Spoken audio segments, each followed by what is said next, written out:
नमस्कार मित्रांनो, माऊली ॲग्रो फार्म्समध्ये आपल्या सर्वांचं स्वागत आहे. तर आज आपण स्ट्रॉबेरी पिकात आहे आपल्या. आणि मागच्या व्हिडिओमधून मी तुम्हाला माहिती दिली आहे की स्ट्रॉबेरी पिकाला रान कसं पाहिजे, कोणत्या प्रतीचं रान पाहिजे आहे. तर आता व्हरायटीबद्दल थोडीशी आपण चर्चा करूया. तर व्हरायटी आता निवडताना कोणती निवडायची जर तुम्ही स्ट्रॉबेरीची लागण करताय, आणि रोपाचा रेट काय असू शकतो स्ट्रॉबेरीचा. तर आता व्हरायटी निवडताना मी निवडली आहे विंटर व्हरायटी. तुम्ही निवडताना विंटर निवडू शकताय. अजून 2-3 व्हरायटी आहेत. त्यात ब्रिलियन्स एक व्हरायटी येते, मुरानो एक येते. आता विंटरचं कसं आहे, विंटरचं जरा फळ आहे आंबट गोड लागतं. आता मुरानोचं बघितलं तर मुरानोचं फळ थोडं साईजला मोठं येतं आणि गोड लागतं ते. आणि ब्रिलियन्सचं फळ विंटरसारखंच येतं, थोडं मिडियम साईजचं असते, पण लागताना पण गोड आणि खाताना पण चांगलं लागतं ब्रिलियन्सचं फळ. पण रोपात तिन्हीच्या पण थोडा रेटमध्ये फरक असू शकतो. मुरानोचं रोप आहे ते जरा तुम्हाला लेट मिळू शकतं, सप्टेंबर ऑक्टोबरमध्ये मिळू शकतं. विंटरचं रोप आहे ते तुम्हाला ऑगस्टपासून सप्टेंबर ऑक्टोबर नोव्हेंबरपर्यंत सुद्धा मिळतं. पण लावताना जर तुम्ही म्हणजे ऑगस्टचा वगैरे प्लॉट लावणार असला तर तुम्ही विंटर लावलेलं चांगलं, उत्पादनाला चांगली व्हरायटी आहे, किंवा ब्रिलियन्स लावलेलं चांगलं. आता सगळ्या व्हरायटी मी तुम्हाला व्हिडिओ आहेत माझ्याकडे व्हरायटींचे, ते व्हरायटी अशा ओळखायचे आणि कशा आहेत व्हरायटी दाखवतो. ही आपली विंटरची बाग आहे, जसं की तुम्ही बघू शकता. अजून पण हिला फळधारणा वगैरे चांगली आहे, फळं पण चांगले आहेत ही बघा, आणि झाडं पण चांगल्या प्रकारे ग्रोथ आहे. तर तुम्हाला दिसतेच इथं कसं आहे ते. अजून पण झाड तगदोर नाहीत. पाणी नियोजन वगैरे व्यवस्थित असलं तर तुम्हाला ही व्हरायटी काय प्रॉब्लेम देत नाही टेम्परेचरला. आजचं टेम्परेचर इथलं जवळपास एक तुम्हाला सांगतो अंदाजे 31 डिग्रीपर्यंत गेली. आता आज जरा 2-3 दिवसात टेम्परेचर वाढले, तरी पण बघा तुम्ही कशा प्रकारे आहेत इकडं बघा. तर अशा प्रकारे आपली विंटर ही स्ट्रॉबेरी आहे विंटरची. ही तुम्ही बघू शकता, इथं साईज वगैरे चांगली आहे.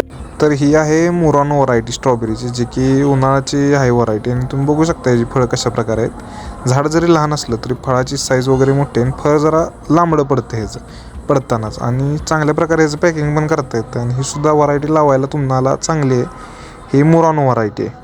आता ह्यानंतर तिसरी व्हरायटी मी तुम्हाला दाखवीन, ती आहे ब्रिलियन्स, जी की तुम्हाला बघितल्यावर लक्षात येईलच. ह्या व्हरायटी दाखवण्यामागचं कारण एकच आहे की तुम्हाला लावताना कोणती अडचण येऊ नये. मला सुरुवातीला लावताना थोडीशी अडचण आली होती, म्हणून मी माझ्या शेतकरी बांधवांना मदत करतोय की त्यांना परत भविष्यात कुठली जाऊन त्यांना स्ट्रॉबेरीच्या बाबतीत तरी अडचण येऊ नये. नवीन पिकं आपण आपल्या भागात शेतकरी मित्रांनो घेतली पाहिजेत, जेणेकरून आपल्याला भविष्यात त्याचा फायदा होईल आणि आपली शेती उन्नत होईल. आता ह्यानंतर ही आहे ब्रिलियन्स व्हरायटी. याचं फळ पण तुम्ही बघू शकता कशा प्रकारे व्हरायटी ती पण बघा. आता फळ बघायचं कसं आहे, हे स्ट्रॉबेरीला ग्लेझिंग पण चांगलं आहे आणि जबरदस्त आहे. हा प्लॉट अजून म्हणजे जुना झालेला नाही, नवीनच आहे, त्यामुळे त्याची तेवढी वाढ नाही ह्या दोन्ही प्लॉटची. पण तुम्ही बघितल्यावर तुम्हाला लक्षात येईल की फळाची क्वालिटी कशी आहे बघा. आणि हे फळ लागताना का नाही जरा असं खोबऱ्यासारखं आहे, जेणेकरून मऊ पडत नाही फळ अजिबात.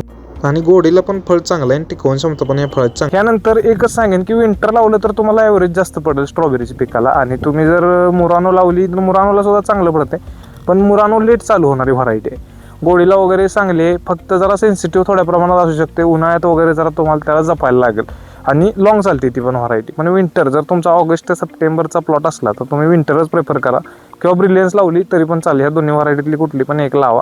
आणि सरासरी तर रोपांच्या रेटबद्दल बोलायचं झालं तर आवश्यक म्हणजे कसं मागणीनुसार रोपाचं रेट ठरते स्ट्रॉबेरीच्या. जर ऑगस्टमध्ये लावणार असला तर तेव्हा आगाप प्लॉट असतो, त्यामुळे मागणी जास्त असते. तेव्हा 12 रुपये 15 रुपयेपर्यंत पण रेट असू शकतो. त्यानंतर तो खाली येत जातो, 6 रुपयानं सुद्धा कधी कधी तर रोप तुम्हाला त्या व्हरायटींचं मिळून जातं. तर हा फरक आहे व्हरायटीत रोपांमध्ये वगैरे. जशी मागणी असणार तसा रोपाचा रेट राहणार, आणि तसंच पुढे तुमचा खर्च होणार आहे. आणि खर्चाच्या बाबतीत पण तुम्हाला मी डिटेल सांगतो, शेड्यूल कसं ठेवायचं, कसं पुढं चालवायचं पीक, हे पण स्ट्रॉबेरीबद्दल मी तुम्हाला सांगतो. तर आजच्या व्हिडिओवरती एवढीच माहिती आहे.